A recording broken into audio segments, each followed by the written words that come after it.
Welcome to the deep dive. Today, we're really getting into the weeds, uh, putting the blueprint of the human mind under the microscope, so to speak. Yeah, it's fascinating territory. We're talking about that constant, and let's be honest, often exhausting internal negotiation you feel pretty much every day. The cold calculation of your rational mind maybe bumping up against, well, the coded instinct of your nervous system. And all that layered under the heavy weight of learned beliefs and, your personal history. It's really the essential tension of just being human. Absolutely. And for this deep dive, we've pulled together, I think, an extraordinary stack of sources. You really have. We're moving from foundational psychoanalysis, Freud and Adler, right through to modern behavioral science and some pretty cutting-edge neuroscience. We've got thinkers like Festinger, James Clear, Bessel van der Kolk, Stephen Porges. Quite a lineup. Our mission today is, well, it's ambitious, but I think it's crucial. We want to uncover the psychological insights that explain why we get stuck, stuck in those cycles of internal conflict and suffering. And importantly, how we might achieve genuine integration and maybe even some harmony. It's really a deep dive into self-regulation. Right. Understanding that the path to a better life, maybe a more effective life, is often paved by really understanding that inner battleground. Exactly. And we thought a good place to start is with what generates that huge internal pressure for change. That moment when our beliefs just clash. Oh, yeah. Either with each other or maybe with reality itself. It's that sharp psychological discomfort that forces us to either rationalize or avoid or hopefully transform. Okay, let's definitely unpack that. Yeah. A great starting point is cognitive dissonance, Leon Festinger's big idea about the engine of daily internal conflict. Cognitive dissonance is maybe one of the most universally felt psychological tensions out there. It's that real discomfort you experience when you hold two or more conflicting ideas at the same time. Like beliefs, attitudes, or even just noticing your behavior doesn't match your values. Precisely. Yeah. And it's pretty much unavoidable, especially right after you make a significant decision. Like imagine choosing between two jobs and they both look really good on paper. Okay. Once you commit to one, your psychological system almost immediately starts flagging all the good things you gave up about the job you didn't choose. Ah, right. And that creates the dissonance. That's it. That's the tension. And what's really fascinating, looking at Festinger's work, is how the intensity of that feeling, that dissonance, it lines up directly with how important the conflicting things are. Absolutely. It correlates directly. If you're choosing between, say, two brands of milk at the store, the dissonance is probably pretty low. Annoying maybe, but low. Yeah, negligible. But if you're choosing between two life partners or two completely different career paths, well, the psychological pressure is immense. It really is like a pressure cooker inside, forcing some kind of resolution. So your mind scrambles to relieve that pressure.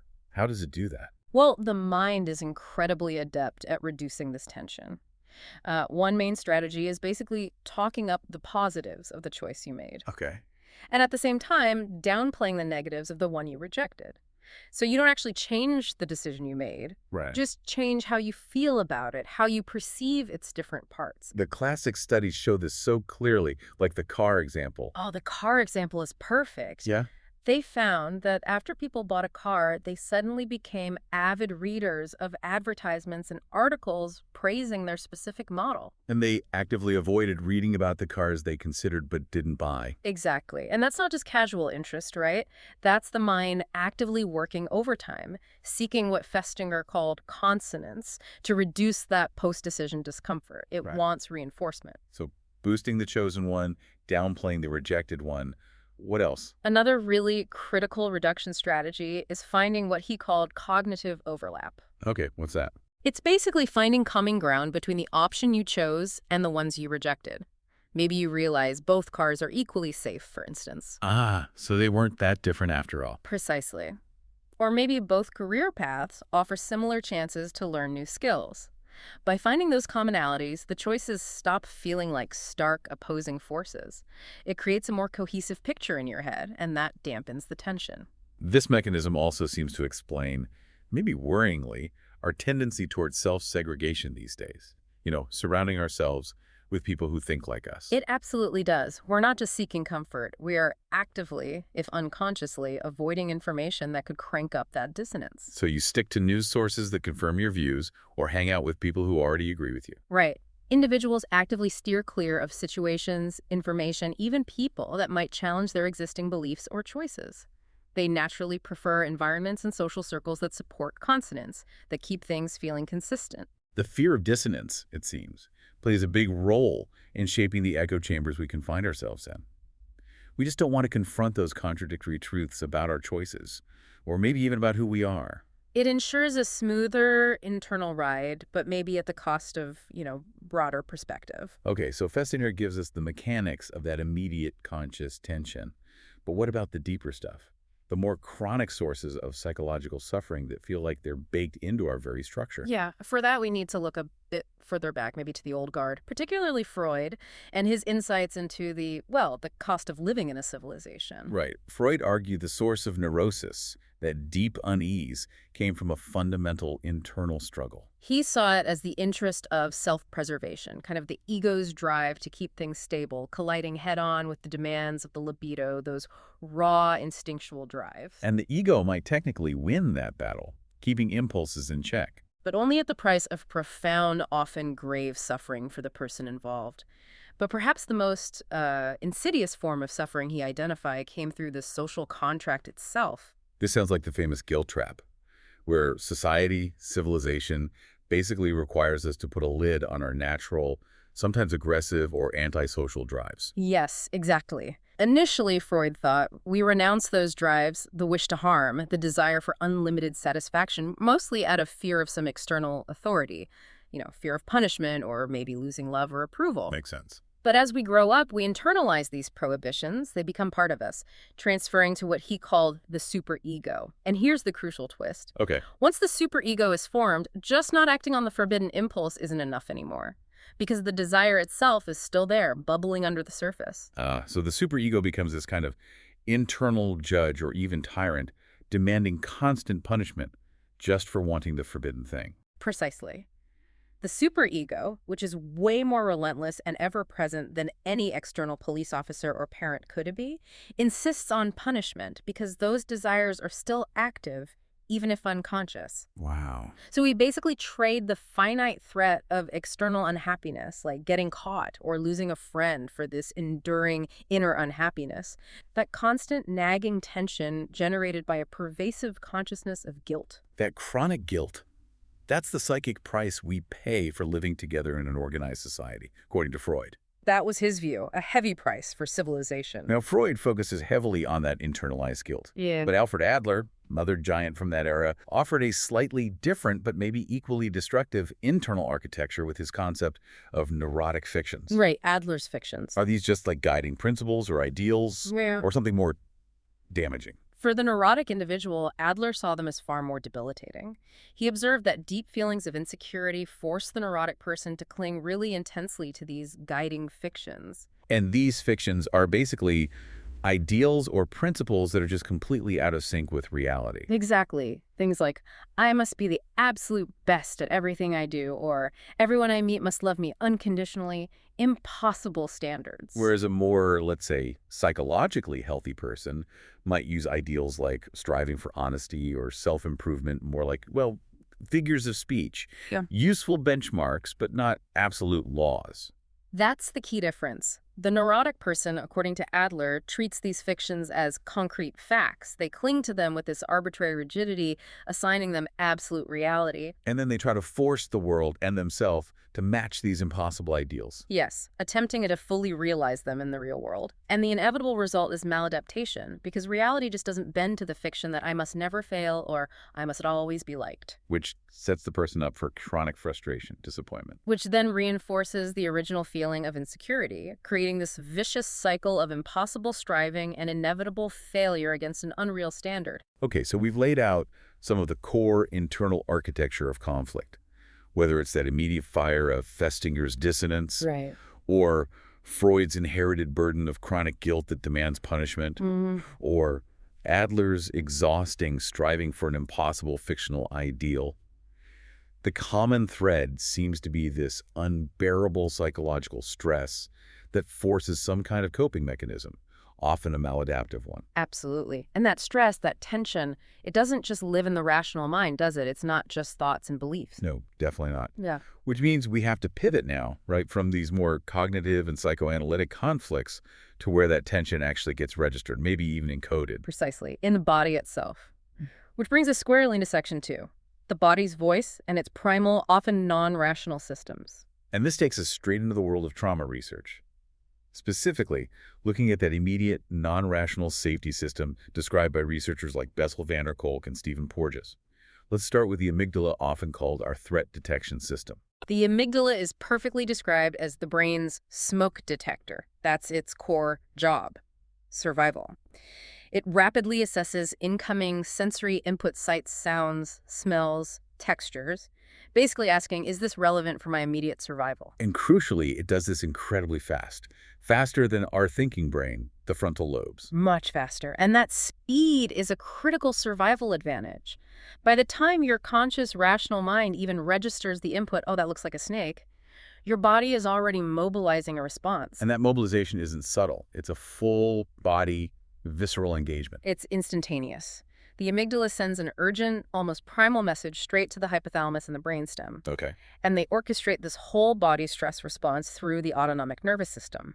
That's what we recognize physiologically as the trigger for fight, flight, or even freeze. The system is literally designed to bypass conscious thought when danger is perceived. Completely. When people talk about feeling trauma stuck in their bodies, this is the system, or parts of the system, that often remain hyperactivated or dysregulated long after the actual threat is gone. Stephen Porges' polyvagal theory gives us a framework for understanding these different survival circuits, doesn't it? How they're layered evolutionarily. Yes, his theory is really foundational for understanding self-regulation. It describes how the mammalian nervous system evolved 3 distinct hierarchical circuits for survival, all managed primarily by the vagus nerve. Okay, 3 circuits. What are they? So we retained 2 older, more primitive defensive circuits. First, there's the sympathetic nervous system that's for active mobilization, the classic fight-or-flight response, high energy, ready for action. Got it. Then there's the even older circuit, the unmyelinated vagus, part of the parasympathetic system. This one is responsible for extreme conservation and mobilization, feigning death, shutdown. Think playing possum. Right, the freeze response. And then there's the critical third layer, the one unique to mammals. Yes. The newer circuit is the myelinated vagus. Porges often calls this the social engagement system. And this is the absolute linchpin for our complex emotional and social lives. Oh, so? This system regulates things like facial expression, the tone of your voice, listening, all the subtle mechanisms we need to feel safe and connected with other people. Its primary purpose, in a way, is to put the brakes on the older defensive circuits when we perceive safety. So it constrains that fight or flight or freeze response. Exactly. It dampens them down, allowing us to engage socially instead of being stuck in a defensive posture. So our actual capacity for things like connecting with others, learning effectively, feeling empathy, it all depends on this myelinated vagus being active and successfully overriding the defense modes. Absolutely. The regulation of our autonomic state, that constant bidirectional communication between the brain and our visceral organs, our gut feelings, is the very foundation of physical, psychological, and social development. Optimal conditions rely on cues of safety triggering this social engagement system. This is often mediated by neurochemicals like oxytocin, which signal safety and allow for complex interactions, rather than forcing us into constant defensive vigilance. If you're stuck in fight or flight, you simply cannot fully listen, connect, or feel safe with others. This perfectly frames the challenge of trauma then, because it seems our highly evolved rational brain, the neocortex, often gets in the way. It interferes with the body's natural ability to complete that survival response cycle. Peter Levine's work highlights this huge problem.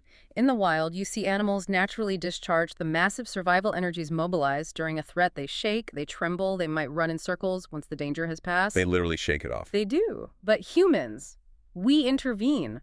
Our highly evolved neocortex steps in, often with fear or shame about the reaction, or just sheer over-control. We think, pull yourself together. Right. Stop shaking. Be calm. And that intervention often freezes the discharge process midway. It prevents those subtle, restorative, instinctual impulses, often coming from the older parts of the brain, from completing their task. So the survival energy, that massive physiological mobilization, gets locked into the nervous system. Exactly. Trapped. Levine's famous phrase captures it perfectly. The body remembers what the mind tried to forget or override. That's such a powerful statement. The body remembers what the mind forgets. Okay, so if the rational mind, the neocortex, is part of the problem here, how do we safely access and release this locked energy? Levine emphasizes the need for titration, moving very slowly, very gently, and learning to use what Eugene Gendlin called the felt sense. The felt sense, what is that exactly? It's a crucial therapeutic skill, really. It involves intentionally turning your attention inward and just observing your direct somatic experience, noticing sensations, images, maybe words that pop up, physical impulses within the body. But without immediately jumping to interpret them or slapping a big emotional label on them. That's the key. Observing without immediate interpretation or emotional judgment. You're basically learning to listen to the instinctual self, to the body's own narrative, without the neocortex immediately censoring it, judging it, or trying to rationalize the feeling away. So it's the difference between just saying, oh, I feel tense, and being able to notice, okay, I feel a specific tightening right here in my chest, and there's warmth spreading in my hands, and I feel an impulse to kind of push away. Precisely. It's allowing the body's story to unfold on its own terms, without overriding it with a pre-written rational script. This is how the system can gradually and safely release that previously frozen energy. And it sounds like the focus here isn't necessarily on digging up a perfectly accurate memory of the past event.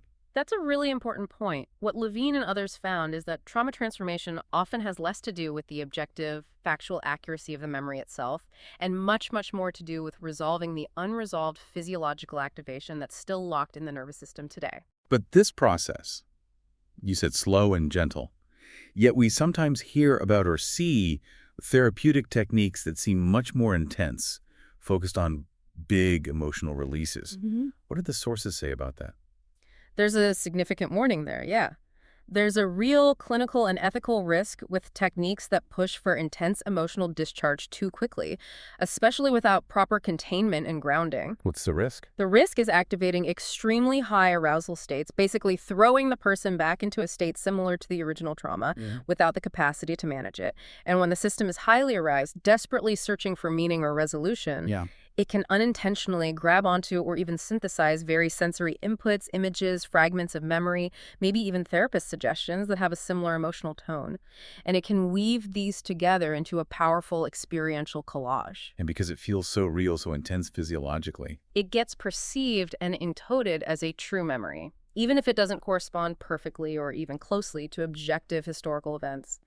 The intensity and the raw physiological reality make it feel absolutely accurate to the person experiencing it. So there's a real danger of creating what are sometimes called false memories. Yeah. Powerful, emotionally charged constructions that feel true but aren't factually accurate. The risk is definitely there if the therapeutic focus is solely on excavating a literal narrative of the past, rather than on processing and transforming the locked physiological activation in the present. The primary focus really needs to be on the present moment physical reality of the body's response, not just on reconstructing a past story. This whole discussion really speaks to the sheer depth and mystery of the psyche. Both Jung and Freud insisted that the past is never truly gone, right? Absolutely. Freud famously believed that nothing that has once taken shape in mental life can ever truly be lost. He thought everything is preserved somehow and potentially retrievable under the right circumstances. And Jung went further, formalizing this idea of preservation. He argued the psyche isn't a blank slate at birth. No, he believed it possesses its own inherent a priori structure, the archetypes. These are universal patterns or templates for experience that actually antedate all conscious experience. Our past, whether it's personal or collective, is intrinsically woven into our current functioning. So until we heed Jung's advice, as he put it, to make the unconscious conscious. Those locked physiological systems, those inherited archetypal patterns, they will continue to dictate our lives from behind the scenes. We'll probably just call it fate or bad luck or just the way I am. That idea of fate feeling trapped by unconscious forces, whether they're ancient archetypes or locked survival energy from trauma, that feels like the perfect bridge into our next section. Section 3, the mechanics of change. Right. If we understand the nature of the internal conflict and we understand where and how it gets registered in the body, the next logical step is how do we actually rewire the system? How do we foster lasting change? And for that, we can start with someone very practical. James Clear in his work on habits. which, maybe surprisingly, tells us to kind of forget the massive ambitious goals and focus almost entirely on the system instead. It seems counterintuitive at first, doesn't it? But his core idea is that habits are like the compound interest of self-improvement. Getting just 1% better each day adds up to a monumental transformation over the long run. But why the relentless focus on systems over goals? Goals seem important. Goals are absolutely necessary for setting a direction, he'd agree, but systems are what actually make progress happen. Think about it. If you focus only on a goal, say running a marathon, what happens after you cross the finish line? The training stops. The system disappears. Exactly. The motivation tied to that specific outcome vanishes. Clear argues that we don't rise to the level of our goals. We fall to the level of our systems. If your system for training is flawed, inconsistent, or just non-existent outside of that one push, any improvement is likely temporary. Okay, that makes sense. But I think the most profound takeaway from Clear's work, for me at least, is that true behavior change isn't just about changing actions. It's fundamentally about identity change. That's the absolute core of it. Lasting change requires shifting from outcome-based habits, I want to lose 20 pounds, or even process-based habits, I will go to the gym 3 times this week, to identity-based habits. I am the type of person who moves their body regularly. Because if you don't shift the underlying belief about who you are, the changes are just temporary fixes. You'll inevitably revert back to being the type of person who doesn't consistently do that habit, especially when motivation naturally dips or life gets busy. The goal isn't just to do something, it's to become someone. Become a reader, not just read a book. Become a runner, not just run a race. Become a musician, not just practice an instrument once. Exactly. So if the goal is to become a healthier, more integrated person, we need to build systems that consistently reinforce that specific identity. Okay, but how do we get our body and brain, which, as we've discussed, often craves immediate reward to cooperate with this kind of long-term identity shift? It sounds hard. That's where Clear introduces what he calls the cardinal rule of behavior change. What is immediately rewarded is repeated. The human brain evolved in an environment where immediate feedback was crucial for survival. Prioritizing immediate outcomes over delayed gratification is deeply wired. So to get a new habit, especially one tied to a new identity, to actually stick, you have to find a way to make it feel satisfying right away, even if it's just in a small way. This is why something like habit tracking can be so incredibly powerful. Because it gives you that immediate visual proof, I did the thing. Exactly. It provides immediate, clear, visual evidence of success. It reinforces the new identity. I am the person who did this today, right in the moment, not just 6 months down the line when you might finally see the big ultimate outcome. It scratches that itch for immediate gratification. That makes perfect sense for the systems we design for ourselves. But what about the external world? We have to navigate an environment that often feels like it's actively undermining consistency just through the sheer volume of appealing alternatives and choices thrown at us. Ah, yes. Which brings us neatly to Barry Schwartz and his concept of the paradox of choice. Right. His work pointed out this strange situation where modern society offers us this enormous, unprecedented degree of control and choice. In everything, from breakfast cereals to retirement plans to potential romantic partners. Yet, levels of depression and anxiety are epidemic. How does high choice lead to less happiness? It's because, Schwartz argues, high choice leads directly to cognitive overload and, crucially, to regret. When you're faced with, say, 100 different kinds of jam, the mental effort of evaluating them is huge. Okay, overload. But the regret part. Think about it. The very act of selecting option A means you actively rejected 99 other potentially wonderful alternatives. And your mind immediately starts calculating what you might have missed out on, the opportunity costs. Precisely. Those opportunity costs, the imagined benefits of all the choices you didn't make, mount higher and higher the more options you had initially.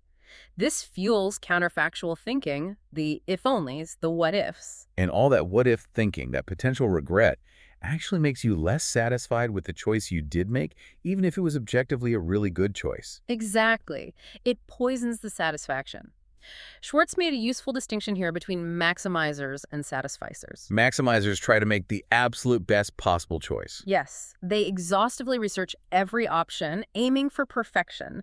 And ironically, they tend to experience the highest levels of regret and lowest satisfaction. And satisficers? Satisficers aim for good enough. They have criteria, and once they find an option that meets those criteria, they stop searching. They don't worry about the potentially perfect option they might have missed. And guess what? They're happier with their choice. Significantly happier and less stressed. They experience much higher satisfaction. Wow.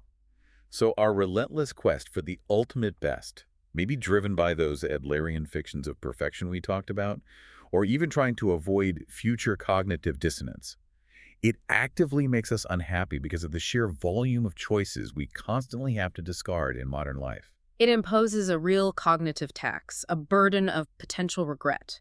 And if we shift focus slightly, thinking about how society tries to control behavior, not just offer choices, we run into B.F. Skinner's critique of relying on punishment. Right, the behaviorist perspective. Skinner observed that when a person, or any organism really, is under the threat of punishment, They don't necessarily learn the desired positive behavior. What they do learn, very effectively, is how to avoid the punishment. and often that avoidance takes shape in exactly the kinds of maladaptive or neurotic ways that the punishment system was supposedly trying to prevent in the first place. Yes. Skinner explicitly connected this avoidance behavior back to some of the Freudian defense mechanisms we discussed, things like fantasizing, excessive dreaming, or maybe displacing the punishable behavior onto safer, less threatening targets. So the threat of negative consequences doesn't really create deep internal change. It just creates clever strategies to circumvent the external threat. That was his argument.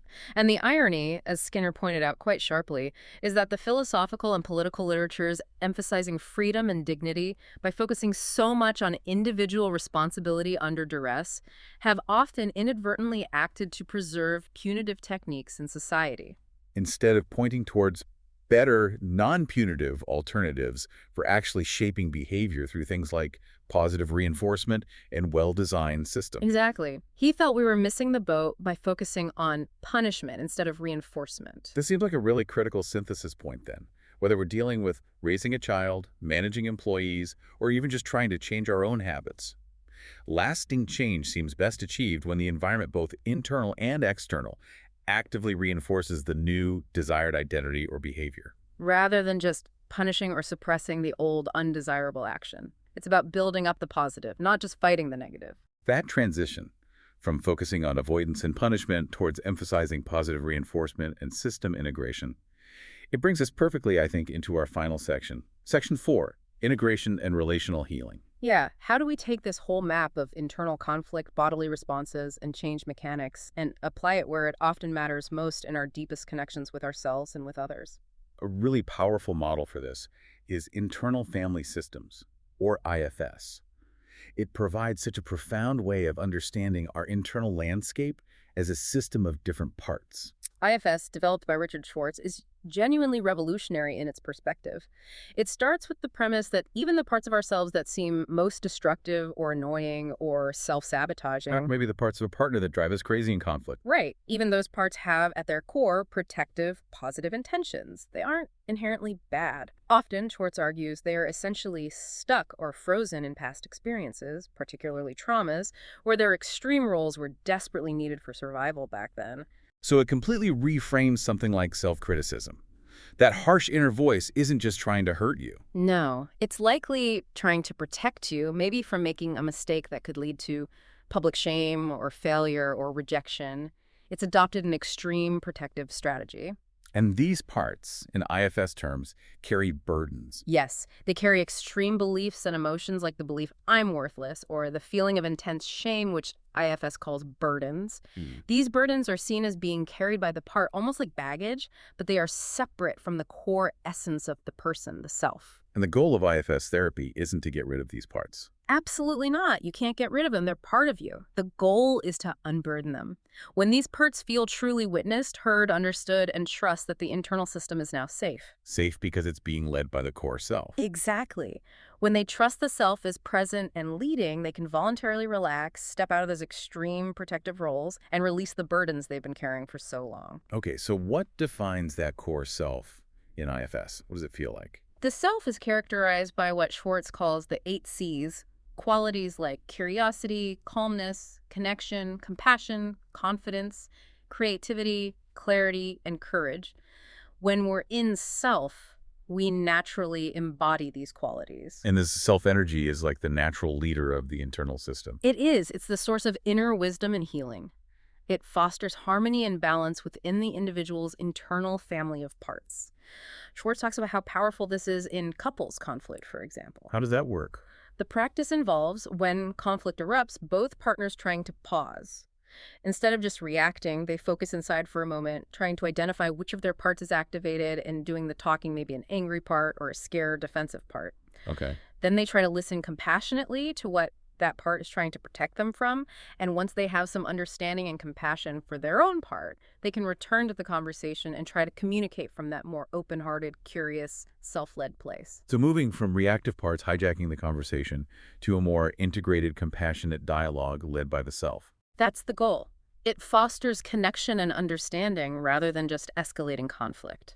Now, if we expand this outward to our relationships more broadly, our capacity to actually access that self-leadership, especially under stress, seems heavily influenced by our earliest relational experiences, our attachment style. Oh, absolutely. Attachment styles, as mapped out by pioneers like Bowlby and Ainsworth, and detailed more recently by people like Levine and Heller, really dictate our fundamental expectations about intimacy, conflict, and how responsive others will be to our needs. And the research generally distinguishes between secure and insecure styles, right? Like avoidant and anxious. Broadly, yes. Secure individuals tend to be comfortable with closeness, they trust easily, and they generally expect partners to be responsive and available. If they encounter someone whose vibes feel inconsistent or unavailable early on, They tend to lose interest relatively quickly. yeah, they often automatically lose interest, almost as a way of preserving their own sense of security and expectations. Avoidants, on the other hand, present a real paradox. How so? They genuinely need and desire love and connection, just like everyone else. But deep down, closeness triggers a profound fear, often unconscious, of being suffocated, controlled, or losing their independence. So they might perceive even normal bids for connection or intimacy as demands. Exactly. Yeah. They can experience everyday interactions, even things like planning shared leisure time or discussing feelings, as constant, stressful negotiations for space and autonomy. They have one foot out the door, metaphorically. This completely reframes how we might view conflict in relationships. We often treat conflict as inherently bad, maybe a sign of incompatibility. But attachment theory and decades of relationship research like John Gottman's work actually suggest conflict is pretty much unavoidable, even in the healthiest, most secure relationships. It's not the presence of conflict that predicts failure. Which is how couples handle it. Exactly. Conflicts can actually be opportunities to understand each other better and get closer, rather than proof that you're wrong for each other. The key lies entirely in the process of the disagreement. So what do securely attached individuals tend to do differently when conflict arises? They are generally far better at perspective taking. They can hold on to their own viewpoint while also genuinely trying to understand their partner's underlying need, feeling, or perspective, rather than just digging in and defending their own position. Okay, better perspective taking. What else? They tend to maintain focus on the actual problem, the specific issue at hand, rather than letting it devolve into personal attacks or dredging up unrelated past grievances. And crucially, they manage to avoid Gottman's 4 horsemen of relational apocalypse. Largely, yes. They avoid chronic criticism, contempt, which is like criticism with disgust, defensiveness, making excuses or blaming back, and stonewalling, that complete emotional withdrawal, shutting down communication. Because the focus stays on solving the problem together, rather than attacking each other. Both partners are more likely to feel heard and respected, even amidst disagreement. And that actually deepens the bond and trust over time instead of eroding it. That ability to maintain focus on the other's well-being, to regulate your own defensiveness or impulse to withdraw, it ties right back to that IFS idea of self-energy, doesn't it? And the capacity to soothe your own activated parts. Which brings us, I think, to the bedrock skill for all of this internal and relational work: self-compassion. Yes, Kristen Neff's work on self-compassion is so vital here. She argues it's the necessary bridge that allows us to truly integrate our inevitable wounds and imperfections, and from that place move into effective, values-aligned action. And it's really important to distinguish self-compassion from self-esteem, right? They sound similar, but they're quite different. Very different, and the research is surprisingly clear on this. Studies have found that it's an individual's level of self-compassion, not necessarily their level of self-esteem, that better predicts whether their romantic partners describe them positively and report higher relationship satisfaction and security. Why is that? Why is self-compassion potentially more beneficial than high self-esteem? Well, self-esteem is often contingent. It can depend on external success. I feel good because I got promoted. Or social comparison. I feel good because I'm doing better than them. That makes it inherently fragile and unstable. Right. It can crumble easily when you fail or someone else succeeds. Exactly. Self-compassion, however, isn't based on evaluation at all.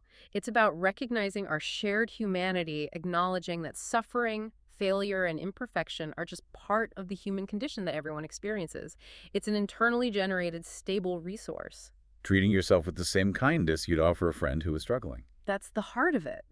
And Neff emphasizes that to realize the full, empowering benefits of self-compassion, we need to embrace both its fierce side and its tender side. Okay, fierce and tender self-compassion. What's the difference? The fierce side is more active, more yang. It's about motivating ourselves, protecting ourselves, providing for ourselves. It fuels action like setting firm boundaries, standing up for ourselves or others against injustice, taking steps to change harmful situations, saying no to toxic demands. It's the compassionate warrior energy. You could say that. The tender side is more passive, more yin. It's about being with ourselves in a comforting way, soothing and comforting our wounds, holding difficult feelings like grief, rejection, or sadness with care and presence, validating our pain just as we would comfort a suffering friend. And that tender step seems absolutely critical, especially after we've had to engage the fierce side, maybe after setting a tough boundary, ending a dysfunctional relationship, or confronting a difficult conflict. It's essential. Neff warns that if we engage in fierce action, the confrontation, the boundary setting, maybe even litigation or ending a significant bond, but we don't then immediately turn inward to gently hold and soothe the vulnerable feelings underneath the anger or righteous indignation. What happens? We risk using that fierce action primarily as a shield, a way to avoid feeling the underlying pain, the grief, the loss, the rejection. We have to consciously make space to hold those vulnerable feelings with tenderness and compassion after the fierce action is done. Because if we don't, the anger or the defensiveness can become the dominant, rigid response. It can lead to ongoing conflict, bitterness, and ultimately prevent genuine healing and integration. We stay stuck in the fight mode. the lesson there feels incredibly clear. That ability to self-soothe, to offer ourselves tender compassion, is what ensures our outward, fierce actions are coming from a place of centered clarity and courage from that self-led place, rather than just being a desperate reaction driven by unacknowledged internal pain. Beautifully put. The more kindness, understanding, and regulation we can offer ourselves internally, the greater the reserves we have available to engage with the world and with others from a place of strength and compassion. Wow. What a synthesis we've traced today. It really has been a journey. We started right at the surface, didn't we? With those conscious cognitive conflicts, Festinger's dissonance from making a choice, or the psychic burden of Freudian guilt. Or Adler's neurotic striving. Right. And then we dove deeper into the body, into the primal physiological encoding of experience, especially trauma, within the nervous system, the amygdala's alarm, the polyvagal states. And then we surfaced again, looking at the practical mechanics of change, moving from focusing only on big goals to building effective systems and habits with James Clear.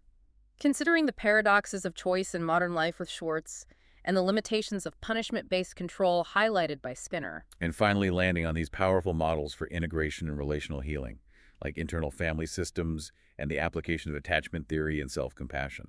Yeah, the consistent theme threading through all these diverse sources seems to be the absolute necessity of recognizing, understanding, and learning to regulate the non-rational, often unconscious physiological systems that fundamentally dictate our emotional reality and drive our behavior. It feels like our deep dive today really uncovered that the most powerful path to lasting transformation, to genuine internal harmony, lies not just in rational understanding, not just in reading the book or grasping the concept intellectually. No, it requires more. It requires the dedicated, ongoing practice of making the unconscious conscious, as Jung urged, and crucially, learning to listen to, befriend, and skillfully regulate the body's primal responses and survival energies. And it's that practice, that cultivation of internal awareness and regulation that allows the calm, compassionate, confident core self that IFS talks about to actually lead the whole system.